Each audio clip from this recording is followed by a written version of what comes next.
ಇನ್ನು ಪಾಕಿಸ್ತಾನದ ಮೇಲೆ ಭಾರತ ನಿರಂತರ ಅಟ್ಯಾಕ್ ಅನ್ನ ಮಾಡ್ತಾ ಇದೆ. ಪಾಕಿಸ್ತಾನದ ಜೆಟ್ಗಳನ್ನ ಹೊಡೆದುರುಳಿಸ್ತಾ ಇದೆ ಆಕಾಶದಲ್ಲಿ. ಇಂದು ಬೆಳಗ್ಗೆ 10 ಗಂಟೆಗೆ ಸುದ್ದಿಗೋಷ್ಠಿಯನ್ನ ಕರೆದಿದೆ ರಕ್ಷಣಾ ಇಲಾಖೆ ವಿದೇಶಾಂಗ ಇಲಾಖೆ ಜಂಟಿ ಸುದ್ದಿಗೋಷ್ಠಿಯನ್ನ ನಡೆಸಲಿದ್ದಾರೆ.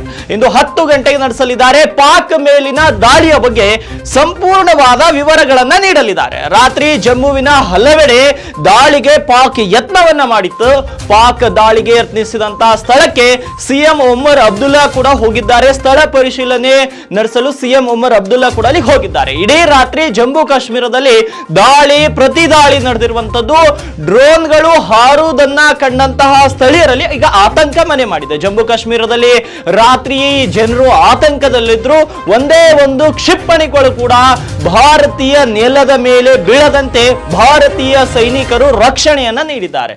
ಅದಕ್ಕಾಗಿ ಇವತ್ತು 10 ಗಂಟೆಗೆ ಮತ್ತೆ ಸಭೆ ನಡೆಯಲಿದೆ. ಸಭೆಯಲ್ಲಿ ನಿನ್ನೆ ನಡೆದಂತಹ ಅಪ್ಡೇಟ್ಸ್ ಗಳನ್ನು ಕೂಡ ನೀಡಲಿದ್ದಾರೆ ಮತ್ತು ಮುಂದಿನ ಕಾರ್ಯಾಚರಣೆಗಳ ಬಗ್ಗೆ ಕೂಡ ಮಾಹಿತಿ ನೀಡಲಿದ್ದಾರೆ ಅಂತ ಬಲ್ಲ ಮೂಲಗಳಿಂದ ಮಾಹಿತಿ ಲಭ್ಯವಾಗಿದೆ. ಆದ್ರೆ ಇವತ್ತಿನ ಸುದ್ದಿಗೋಷ್ಠಿಯಲ್ಲಿ ಏನ್ ಹೇಳ್ತಾರೆ ನೋಡೋಣ.